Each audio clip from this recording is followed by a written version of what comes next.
নমস্কার,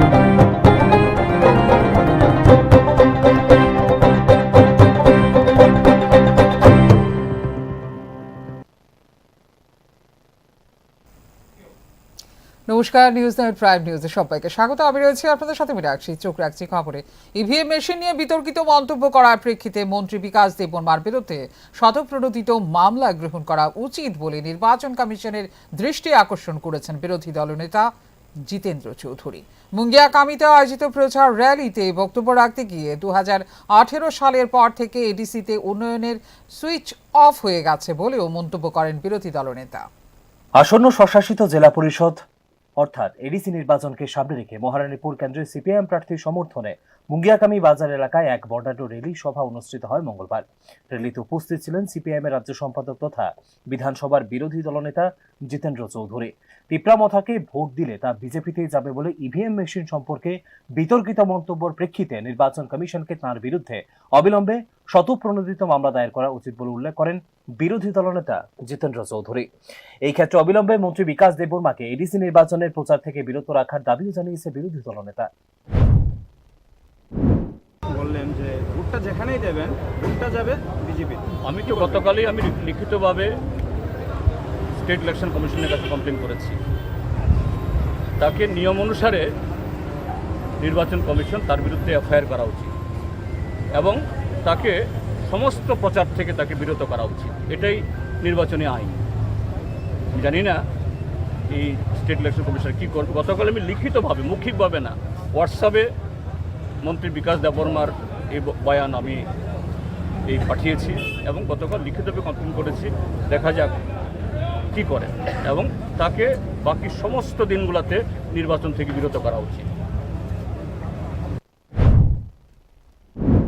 2018 সালের পর থেকে ত্রিপুরা উপজাতি স্বশাসিত জেলা পরিষদের উন্নয়নে সুইচ অফ হয়ে আছে। নির্বাচনে জয়লাভ করলে তা পুনরায় অন করা হবে বলে মন্তব্য করেন জিতেন্দ্র চৌধুরী। নিশ্চয়ই আমরা ময়দানে আছি, আমরা স্বতঃস্ফূর্ত সারা পাচ্ছি সর্বত্র।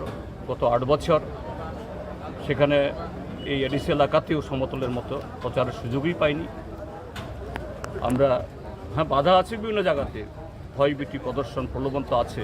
তার মধ্যেও আমরা এবার সবার আগে আমরা নেমেছি, আমাদের প্রার্থী ডিক্লেয়ার করেছি, ঘরে ঘরে করছি এবং দারুণ আমরা সাড়া পাচ্ছি। আপনারা যদি এডিসিতে ক্ষমতায় আসেন তাহলে কি করবেন জনজাতি এলাকায়? জনজাতি এলাকাতে সেই অতীতে এডিসি 44 বছরের মধ্যে মাঝখানে এই 3 বার বাদে বাকি সময়টা আমরা ছিলাম।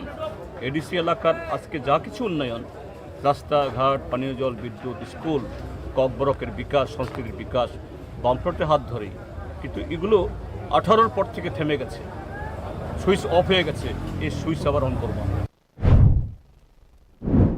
উল্লেখ করা যেতে পারে ত্রিপুরা উপজাতি স্বশাসিত জেলা পরিষদের এবারের নির্বাচনে এডিসির মোট 28টি আসনেই প্রতিদ্বন্দ্বিতা করছে বামফ্রন্ট। এই ক্ষেত্রে 25টি আসনে প্রতিদ্বন্দ্বিতা করছে সিপিআইএম। সর্বশেষ 2021 সালের এডিসি নির্বাচনে 25টি আসনে লড়াই করেছিল সিপিআইএম। তবে সর্বশেষ এডিসি নির্বাচনে কোনো আসনেই জয়লাভ করতে পারেনি সিপিআইএম। সর্বশেষ 2021 টিটিএডিসি নির্বাচনে প্রায় 19% ভোট পেয়েছিল CPIM. Bureau report, news now.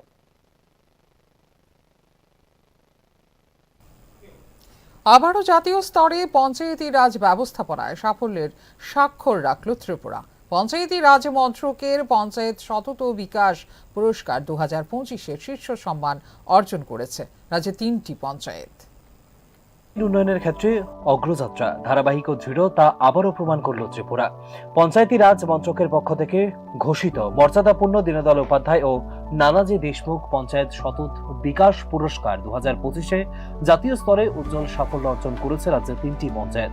পঞ্চায়েতি রাজ মন্ত্রকের ঘোষণা অনুযায়ী সেরা জেলা পঞ্চায়েত শ্রেণীতে প্রথম স্থান দখল করেছে সিপাহীজলা জেলা, যা প্রশাসনিক দক্ষতা ও উন্নয়নমূলক কর্মকাণ্ডের জন্য পেয়েছে বিশেষ স্বীকৃতি। অন্যদিকে স্বাস্থ্যকর পঞ্চায়েত বিভাগে শীর্ষস্থান অর্জন করেছে কাঁচাবাড়ি গ্রাম পঞ্চায়েত, যেখানে স্বাস্থ্য ও স্যানিটেশন ব্যবস্থায় হয়েছে উল্লেখযোগ্য উন্নতি। পাশাপাশি মহিলা বান্ধব পঞ্চায়েত শ্রেণীতে 3য় স্থান পেয়েছে বৈকুণ্ঠপুর গ্রাম পঞ্চায়েত, যা মহিলা ক্ষমতায়ন ও অংশগ্রহণে স্থাপন করেছে দৃষ্টান্ত। এই কৃতিত্বের স্বীকারোক্তি স্বরূপ সংশ্লিষ্ট পঞ্চায়েতগুলি যথাক্রমে 5 কোটি, 1 কোটি এবং 50 লক্ষ টাকার আর্থিক পুরস্কার পাবে বলে জানিয়েছে পঞ্চায়েতি রাজ মন্ত্রক। এই সাফল্য শুধু প্রশাসনিক দক্ষতারই পরিচয় নয়, বরং গ্রামীণ উন্নয়নে জনসম্পৃক্ততা, পরিকল্পিত উদ্যোগ এবং স্বচ্ছ পরিচালনার একটি বাস্তব উদাহরণ বলে মনে করছে সংশ্লিষ্টরা। ত্রিপুরার মতো প্রান্তিক রাজ্যের এই সাফল্য অর্জন ভবিষ্যতে দেশের অন্যান্য রাজ্যের জন্য এক অনুকরণীয় দৃষ্টান্ত হয়ে থাকবে বলেও মনে করছে সংশ্লিষ্ট মহল। Bureau report, news now. আঞ্চলিক দলগুলোর তীব্র সমালোচনা করে এডিসির সার্বিক উন্নয়নের জন্য কেন্দ্র এবং রাজ্য সরকারের মতো একই সরকারের প্রয়োজনীয়তার ওপর জোর দিলেন পরিবহন মন্ত্রী সুশান্ত চৌধুরী। মঙ্গলবার মান্দাই নগর পুলিনপুর কেন্দ্রের বিজেপি মনোনীত প্রার্থী রাজেশ দেববর্মার সমর্থনে পূর্ব কায়া চাঁদবাড়ি এলাকায় নির্বাচনী প্রচারে অংশ নিয়ে এই মন্তব্য করেন তিনি। অতীতে আইপিএফটি, টিইউজিএস, আইএনপিটি সহ একাধিক আঞ্চলিক দল ক্ষমতায় থাকলেও ঘটাতে পারেনি এডিসির কাঙ্ক্ষিত উন্নয়ন। তেপ্রাসা এলাকার উন্নয়ন নিশ্চিত করতে হলে কেন্দ্র, রাজ্য ও এডিসি 3 স্তরেই একই দলের সরকার থাকা জরুরি বলে উল্লেখ করেন মন্ত্রী সুশান্ত চৌধুরী।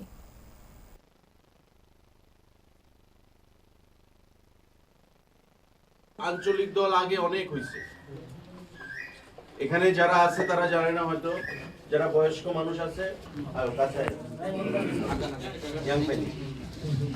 তারা কইতে পারবো।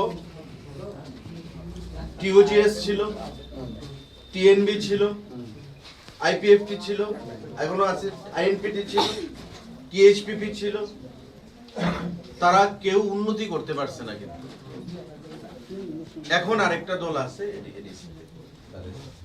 কিন্তু আসল উন্নতি করতে গেলে জনজাতি তিপ্রাসাদের উন্নতি করতে গেলে আমাদের সেন্ট্রালে, রাজ্যে এবং এডিসিতে এক সরকার থাকতে লাগবে। তাইলে তিপ্রাসাদের স্বাস্থ্য, শিক্ষা, পানীয় জল, বিদ্যুৎ, রাস্তাঘাট, তিপ্রাসারা কেন টিসিএস হইতো না, টিপিএস হইতো না, ডাক্তার হইব, ইঞ্জিনিয়ার হইব, সবাই। মোদিজি কি কয়? সবকা সাথ সবকা বিকাশ। কারোরে বাদ দিয়া হইতো না। এক ভারত শ্রেষ্ঠ ভারত, এক ত্রিপুরা শ্রেষ্ঠ ত্রিপুরা। তিপ্রাসাদের বাদ দিয়া শ্রেষ্ঠ ত্রিপুরা হবে না। তাই এই এডিসি নির্বাচন খুব গুরুত্বপূর্ণ। আমাদের পদ্ম ফুলে প্রার্থী রাজেশ দেববর্মা, 16 মান্দাই পুলিনপুর আমাদের যে সিট, তাতে বিজেপির প্রার্থী। সিপিআইএম তিপ্রাসাদের দীর্ঘদিন ভোট ব্যাংক হিসেবে ব্যবহার করছে, শুধু ইউজ এন্ড থ্রো। সিপিআইএম কে ভোট না। আর যারা আরেকটা পার্টি, আঞ্চলিক দল ত্রিপুরা মথা, তারা 5 বছর তো আপনারা দিছেন, 5 বছর তো আপনারা দিছেন, দেখছেন।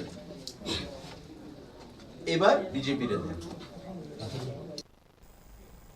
ধর্মনগর উপনির্বাচনকে সামনে রেখে বিশেষভাবে সক্ষম ও 85 ঊর্ধ্ব ভোটারদের জন্য শুরু হয়েছে ভোট ফ্রম হোম প্রক্রিয়া।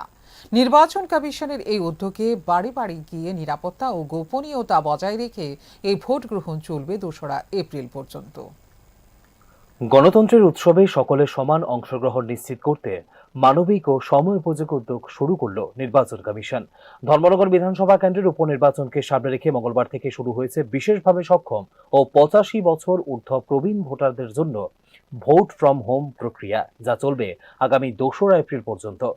নির্বাচন দপ্তরের তত্ত্বাবধানে গঠিত বিশেষ দলগুলি সকাল থেকে নির্ধারিত ভোটারদের বাড়িতে পৌঁছে শুরু করেছে ব্যালট বাক্সের মাধ্যমে ভোট গ্রহণের কাজ। পরিসংখ্যান অনুযায়ী এই কেন্দ্রের মোট 185 জন ভোটার, যাদের মধ্যে 116 জন প্রবীণ এবং 69 জন বিশেষভাবে সক্ষম রয়েছেন এই সুবিধার আওতায়। কঠোর নিরাপত্তা ও নির্ধারিত বিধিনিষেধ মেনে সম্পূর্ণ করা হচ্ছে পুরো প্রক্রিয়াটি। ভোট গ্রহণের সময় সম্পূর্ণ গোপনীয়তা বজায় রাখা হচ্ছে। পাশাপাশি স্বচ্ছতা নিশ্চিত করতে প্রতিটি ধাপ নথিভুক্ত করা হচ্ছে ভিডিওগ্রাফির মাধ্যমে। হ্যাঁ, প্রতিটা আমাদের পোলিং টিমে একজন প্রিসাইডিং অফিসার, একজন ফার্স্ট পোলিং, একজন গ্রুপ ডি আছেন, যেটা মানে হোম ভোটিংয়ের টিমে, মানে এখন যে ডোর টু ডোর ভোটিং হচ্ছে সেই টিমে একজন প্রিসাইডিং অফিসার, একজন ফার্স্ট পোলিং, একজন গ্রুপ ডি আছেন, একজন মাইক্রো অবজারভার আছেন। তো প্লাস আমাদের এসকোর্ট আছে, মানে 8জন করে সিএপিএফ এসকোর্ট আছেন, এবং আমরা প্রত্যেক দলকেই আমরা মানে লিখিতভাবে জানিয়েছি ওনাদের পোলিং এজেন্ট দেওয়ার জন্য, এবং এখন পর্যন্ত সব দলের পোলিং এজেন্টই প্রেজেন্ট আছেন এই টিমে। ইলেকশন কমিশন অফ ইন্ডিয়ার তরফ থেকে যে পদক্ষেপ নেওয়া হয় সেটা হচ্ছে 85+ যারা ভোটার আছেন এবং যারা শারীরিকভাবে বিশেষভাবে সক্ষম যারা ভোটার আছেন ওনাদের ভোট বাড়ি বাড়ি গিয়ে নেওয়ার প্রক্রিয়া। তো এই প্রক্রিয়াটা 56 অ্যাসেম্বলি কনস্টিটিউয়েন্সির যে বাই ইলেকশন চলছে সেই প্রক্রিয়াটা এখানেও আমরা সম্পন্ন করছি। তো আমি doctor Prasun Dutta, sector officer, sector number 5। তো আমার যে 7টা পুলিং স্টেশন, সেই পুলিং স্টেশনের অন্তর্গত ভোটার পিডাব্লিউডি এবং যদি 85+ হয় সর্বসাকুল্যে আমার ভোটার হচ্ছেন 27 জন। তো এখন পর্যন্ত আমরা 56/20 যে পুলিং স্টেশন সেটার 14 জনের ভোট নেওয়া প্রক্রিয়া সম্পন্ন হয়েছে, এবং যেটা 56/29 পুলিং স্টেশন সেটার অন্তর্গত 5 জন ভোটার আছেন বিশেষভাবে সক্ষম এবং 85+ মিলিয়ে। তো এখন পর্যন্ত আমরা 4 জনের ভোট নিতে পেরেছি। এদিকে রাজনৈতিক দলগুলির প্রতিনিধিদের উপস্থিতিতেও ভোট গ্রহণ করা হচ্ছে, যাতে অটুট থাকে নির্বাচন প্রক্রিয়ার বিশ্বাসযোগ্যতা। নির্ধারিত সময়সীমার মধ্যেই সকল যোগ্য ভোটারদের ভোট গ্রহণ সম্পন্ন করার লক্ষ্যে কাজ চলছে বলে জানিয়েছে কমিশন। শারীরিক অসুস্থতা, বার্ধক্য কিংবা চলাচল অক্ষমতার কারণে যারা ভোট কেন্দ্রে যেতে পারবেন না তাদের কাছে এই উদ্যোগ নিয়ে এসেছে বড় স্বস্তি। এর মাধ্যমে প্রবীণ এবং বিশেষভাবে সক্ষমরা নিজেদের অধিকার প্রয়োগে সুযোগ পাচ্ছেন ঘরের নিরাপদ পরিবেশ থেকে। এই ধরনের পদক্ষেপ গণতান্ত্রিক ব্যবস্থাকে আরো অন্তর্ভুক্তিমূলক ও মানবিক করে তুলবে বলেই মনে করছে সংশ্লিষ্ট মহল। Bureau report, news now. ADC নির্বাচনকে সামনে রেখে জনজাতি এলাকায় দীর্ঘদিনের অবহেলা ও মৌলিক পরিষেবার ঘাটতি ঘিরে উঠে আসছে তীব্র জন অসন্তোষ। পানীয় জল ও ভগ্ন রাস্তাঘাটের সমস্যায় ক্ষুব্ধ গ্রামবাসীরা এবার ভোট বয়কটের হুঁশিয়ারি দিয়ে প্রশাসন ও রাজনৈতিক মহলের দৃষ্টি আকর্ষণ করেছেন কাঁঠালিয়ার থলিবাড়ির সাধারণ জনজাতিরা।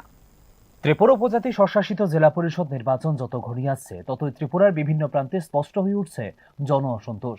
কাঠালিয়া ব্লকের থলিবাড়ি এডিসি ভিলেজের ধূপছড়া, বালুছড়া ও মামাত বাড়ি এই 3টি পাড়ার সাধারণ জনজাতিদের ক্ষোভ প্রকাশ সেই বৃহত্তর প্রবণতারই প্রতিফলন বলে মনে করছে পর্যবেক্ষকরা।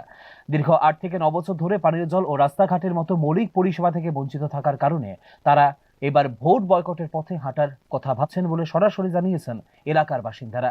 জল নেই তো ভোট নেই, রাস্তা নেই তো ভোট নেই, এই স্লোগান কেবল ক্ষোভের বহিঃপ্রকাশ নয়, বরং রাজনৈতিক জবাবদিহির দাবিও। আমরা এদিকে তো জল নাই, জলের সমস্যা, বিস্তাইলেও তো জল খাওয়ানোর জায়গা নাই, কিচ্ছু নাই এদিকে দিকে, কোনো কল নাই, কিছু নাই। আমরা একদিকে এখন তো 10-15 বছর বেশি হয়ে গেছে জল নাই এদিকে। এখন এমনি সরাসরি স্নান করার লাগে, কোনো পুষ্কিনি বালা পুষ্কিনিও নাই। এখন এদিকে সাপ্লাইও নাই, আর কোন সময় সাপ্লাই যদি নাই, এদিকে কল যদি নাই, আর এই বছরে বুথ দিত না, বিজেপির বুথ দিত না, মথারে বুথ দিব এই বছর। আমরা এদিকে একটু জল নাই, একদম জল নাই। এই দেখছি না কেমনি জল খাইতে আছে, জল নাই। আমরা এদিকে কোনো পুষ্কিনি একটা বালা নাই, কলও নাই। আমরা এদিকে সাপ্লাইও নাই, আইব কইছি সাপ্লাইও নাই। আর রাস্তা তো দূরি কথা, রাস্তাতে পরে কথা কোনো, আর রাস্তার খবর নাই। এখন জলে তো সমস্যা হয়েছে। উপজাতি অধ্যুষিত এই ধরনের এলাকায় অবকাঠামোগত ঘাটতি দীর্ঘদিনের সমস্যা। বিভিন্ন সময়ে সরকার ও প্রশাসনের পক্ষ থেকে উন্নয়নের প্রতিশ্রুতি দেওয়া হলেও বাস্তবায়নের ঘাটতি থেকেই যাচ্ছে বলে অভিযোগ। বিশেষ করে পানীয় জলের মতো মৌলিক পরিষেবার অভাব জনজীবনে সরাসরি প্রভাব ফেলছে, যা আরও তীব্র করে তুলেছে রাজনৈতিক অসন্তোষকে। এক্ষেত্রে আরেকটি গুরুত্বপূর্ণ দিক হলো নির্বাচনের প্রতিশ্রুতি বনাম বাস্তবতার ফারাক। গ্রামবাসীদের বক্তব্য অনুযায়ী নির্বাচন এলেই রাজনৈতিক দল ও জনপ্রতিনিধিরা সক্রিয় হয়ে ওঠেন, কিন্তু ভোট পরবর্তী সময়ে আর দেখা যায় না সেই সক্রিয়তা। ফলে মানুষের মধ্যে তৈরি হচ্ছে আস্থাহীনতা, যা গণতান্ত্রিক প্রক্রিয়ার জন্য বহন করে উদ্বেগজনক ইঙ্গিত। না আমরা এদিকে রাস্তাঘাটের কোনো ব্যবস্থা করছে না। বিগত 8 বছর ধরে যত সরকারে আছে, তারা বিজেপি সরকারও আছে, এমডিসিও ঘুরে গেছে, কিন্তু দেখে গেছে তারা কইছে ভোট নেওয়ার সময় আমরা এদিকে রাস্তাঘাট করে দেব, জলের সুবিধা করে দেব, কিন্তু অথচ তারা এখন পর্যন্ত রাস্তাঘাট নাই, জলের সুবিধা কোনো কিছু নাই। আজ পর্যন্ত তারা দেখা যাইতেছে কোনো কিছুই কাম করে না। তাই আমরা সবাই গ্রামবাসীরা মিলছি, এবার কাউকে ভোট দিতাম না আমরা, যেহেতু আমরা রাস্তাঘাট নাই, তারা কাউকে ভোট দিতাম না। কত পরিবার? আমরা এদিকে প্রায় 50 পরিবার মতো আছে, কিন্তু রাস্তাঘাট নাই। রাজনৈতিক দৃষ্টিকোণ থেকে বিষয়টি অত্যন্ত তাৎপর্যপূর্ণ, কারণ সাধারণত উপজাতি এলাকার রাজনৈতিক দিক নির্দেশ নির্ধারণে গুরুত্বপূর্ণ ভূমিকা পালন করে এডিসি নির্বাচন। এমন পরিস্থিতিতে ভোট বয়কটের মতো প্রবণতা যদি বাড়তে থাকে, তবে তা প্রভাব ফেলতে পারে ভোটের হার, নির্বাচনী ফলাফল এবং সামগ্রিক রাজনৈতিক সমীকরণে। একই সঙ্গে প্রশাসনিক দৃষ্টিকোণ থেকেও গুরুত্বের দাবি রাখে বিষয়টি।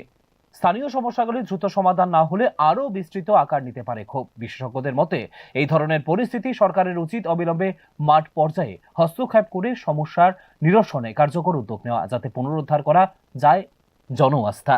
সব মিলিয়ে থলিবাড়ির এই ঘটনাটি শুধু একটি এলাকার ক্ষোভ নয়, বরং এটি ত্রিপুরার গ্রামীণ ও জনজাতি অঞ্চলের উন্নয়নের চ্যালেঞ্জ, প্রশাসনিক ঘাটতি এবং রাজনৈতিক বিশ্বাসযোগ্যতার একটি স্পষ্ট প্রতিচ্ছবি বলে মনে করছে সংশ্লিষ্ট তথ্যবিজ্ঞ মহল। Bureau report, news now. রাজ্য মন্ত্রিসভার সিদ্ধান্ত সত্ত্বেও অ্যাডহক ভিত্তিতে পদোন্নতি প্রাপ্ত কর্মচারীদের নিয়মিতকরণে কাটছে না জটিলতা। কেন্দ্রীয় সরকারের অধীন এজি দপ্তরের আপত্তিতে প্রায় 13,000-এরও বেশি কর্মচারীর ভবিষ্যৎ এখন অনিশ্চয়তায়। সবচেয়ে বেশি সংকটজনক অবসরপ্রাপ্তদের অবস্থা। অ্যাডহক ভিত্তিতে পদোন্নতি পাওয়া রাজ্য সরকারি কর্মচারীদের নিয়মিতকরণ নিয়ে তৈরি হয়েছে জটিল পরিস্থিতি। রাজ্য মন্ত্রিসভার সিদ্ধান্ত থাকা সত্ত্বেও তা মান্যতা দিচ্ছে না অ্যাকাউন্ট্যান্ট জেনারেল বা এজি দপ্তর। এমনকি এই সিদ্ধান্ত আইন সিদ্ধ হয়নি বলেও প্রকারান্তরে জানিয়ে দিয়েছে কেন্দ্রীয় সরকারের এই সংস্থা। ফলে যারা ইতিমধ্যে অবসর গ্রহণ করেছেন, সবচেয়ে বেশি সমস্যায় পড়েছেন সেই সমস্ত কর্মচারীরা।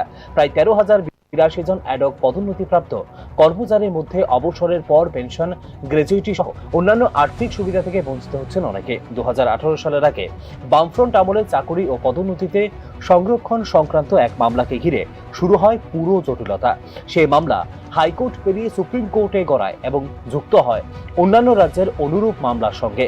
বিচারাধীন অবস্থার কারণে রাজ্যে পদোন্নতি কার্যত বন্ধ হয়ে যায়, যার ফলে প্রশাসনে দেখা দেয় স্থবিরতা। 2018 সালে সরকার পরিবর্তনের পর 2021 সালে এককালীন ভিত্তিতে অ্যাডহক পদোন্নতির সিদ্ধান্ত নেয় বিজেপি সরকার। তবে মামলাটি বিচারাধীন থাকায় পদোন্নতি পেলেও অবসরের পর সেই উচ্চ পদের আর্থিক সুবিধা পাননি কর্মচারীরা। তাদের পেনশন নির্ধারণ করা হচ্ছিল পুরনো পদের ভিত্তিতে।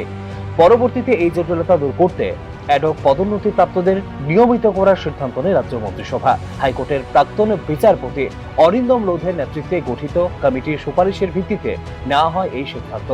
এমনকি নিয়মিত কর্মচারী হিসেবে স্বীকৃতি দেওয়ার কথা ঘোষণা করা হয় অবসরপ্রাপ্তদেরও। কিন্তু বাস্তবে কার্যকর হয়নি সেই সিদ্ধান্ত।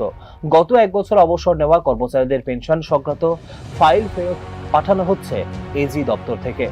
পদোন্নতির আগের পদের ভিত্তিতে নথি জমা পড়লেই অনুমোদন দেওয়া হবে বলে স্পষ্ট অবস্থান এজির। ফলে কার্যত অচল হয়ে পড়েছে রাজ্য সরকারের সিদ্ধান্ত। পেনশন, গ্র্যাচুইটি সহ অবসরকালীন সব সুবিধা আটকে থাকায় চরম আর্থিক সংকটে দিন কাটাচ্ছেন বহু অবসরপ্রাপ্ত কর্মচারী।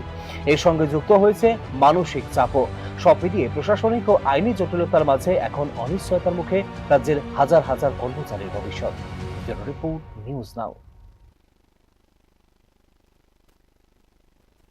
এখনকার মতো এই মুহূর্তে সংবাদ এই পর্যন্ত। অন্যান্য আপডেটস দেখার জন্য অবশ্যই নজর রাখতে হবে নিউজ নাওয়ের পর্দায়। নমস্কার, শুভরাত্রি।